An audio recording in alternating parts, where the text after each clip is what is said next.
ایک آپ کو ایڈوانٹیج ہے بہت بڑا، آپ برطانیہ میں پارلیمنٹیرین رہے، آپ نے شہباز شریف کے ساتھ بھی کام کیا، آپ نے پھر عمران خان کے ساتھ بھی کام کیا، سسٹم کیوں نہیں چل رہا ہے؟ کیا ہوا، کیا ہے خرابی، کیا ہے میں آپ کو روٹ کازز کیا؟ روٹ کازز میں آپ کو ہمارے لوگ نالائق ہیں، کیپیسٹی ندیم نہیں صاحب میں آپ کو روٹ کاز بتا دیتا ہوں. دیکھیں 1122 ریسکیو 1122 چیف منسٹر نے شروع کی کاف کے، پرویز لائی نے شروع کی. ٹھیک ہے، اس کا آئیڈیا میرا تھا. اس کی ساری ٹریننگ جو ہے، سٹرکچر جو ہیں، ہر چیز جو ہے اسکاٹ لینڈ، ہماری جو فائر بریگیڈ سروسز تھیں، ہماری جو ایمبولنس سروسز تھی ان نے کی. پہلے جو فائر انجن آئے وہ بھی اسکاٹ لینڈ سے آئے تھے، جو پہلے جو موٹر بائک کلینکس ہیں وہ آئے، وہ بھی وہاں سے آئے. تو آئیڈیا تھا، ٹریننگ تھی، ڈسپلن تھا، جس کی وجہ سے وہ آرگنائزیشن کامیابی سے چل رہی ہے. کہنا میں جو چاہتا ہوں، میں 1 منٹ میں بعد میں بتاتا ہوں، وہ آج بھی دیکھ لیں. اور شہباز شریف صاحب چیف منسٹر جو ہیں، چاہتے ہوئے بھی اس کو ڈی ریل نہیں کر سکے، کیونکہ وہ عوام الناس کو وہ ریلیف دے رہی تھی. 2 سال وہ اس کو ایکسپینڈ انہوں نے کرنے پہ مجبور ہو گئے، اور انہوں نے ڈسٹرکٹ لیول پہ، تحصیل لیول پہ اس کو ایکسپینڈ کیا. اس کے بعد اس دور میں میری مشاورت سے انہوں نے، چیف منسٹر پنجاب نے اوورسیز پاکستانی کمیشن بنایا تھا، جس کا مقصد تھا کہ پنجاب سے باہر اوورسیز پاکستانی جو ہیں ان کے جو ایشوز ہیں ان کو یہ ادارہ حل کرے. ان کے قبضے گھروں پہ ہیں، ان کی زمینوں پہ ہیں، ان کی بزنس پہ ہیں، اور ان کو انصاف کے تقاضے جو ہیں دیے جائیں. اوورسیز پاکستانی کمیشن لوگوں کو ریلیف دے رہا تھا.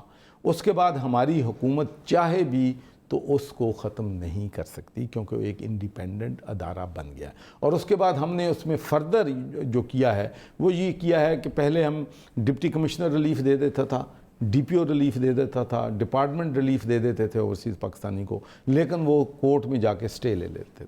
پھر ہم نے چیف جسٹس صاحب کا جو تھے یاور صاحب تھے، اب چیف جسٹس ہیں ہمارے سردار صاحب، سردار شمیم خان صاحب.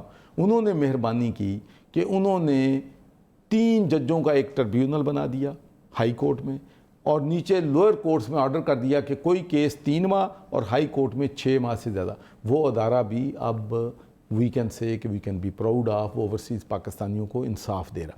میں کہنا یہ چاہتا ہوں کہ ہمارے نہ برین کی کمی ہے، نہ انٹلیکٹ کی کمی ہے، نہ ویژن کی کمی ہے.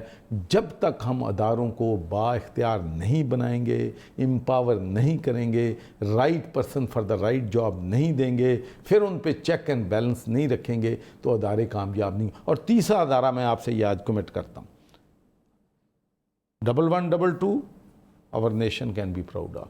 اوورسیز پاکستانی کمیشن اوورسیز پاکستانیوں کو انصاف دینا شروع ہو گیا ہے، اور ہم نے 50% ان کے کیسز جو ہیں وہ حل کر دیے ہیں، جو عدالتوں میں اور مختلف ڈپارٹمنٹس میں توجہ طلب تھے یا انڈر ٹرائل تھے.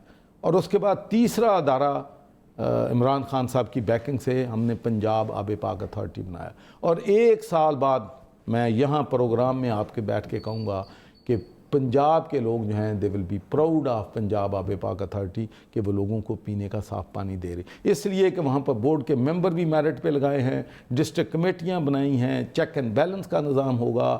جب ہم ٹھیکے دیں گے، واٹر سکیمیں بنائیں گے، تو کوئی کسی قسم کی وہاں کمیشن نہیں ہوگی. تو جو 4-5 سالوں میں انشاءاللہ میں آپ سے وعدہ کرتا ہوں کہ پنجاب میں لوگوں کو پینے کا صاف، پہلا انجام جو ہے میرے سامنے اس کا انجام انجینئر قمر الاسلام والا نہ ہو جس کو ٹھیکے کے لیے آپ انچارج. میں عرض کروں، میں اس بات پہ مانتا ہوں کہ بلینز روپیز پانی، clean drinking water for all Musharraf نے شروع کیا، 20 ارب روپیہ جو تھا اس کے لیے رکھا، بند ہو گئیں، واٹر سکیمیں بند ہو گئیں، 90% چیزیں جو ہیں بند پڑی ہیں. لیکن اب ہم نے پچھلے 2 مہینے سے کام شروع کر دیا ہے، بلکہ 1 مہینہ ہوا ہے.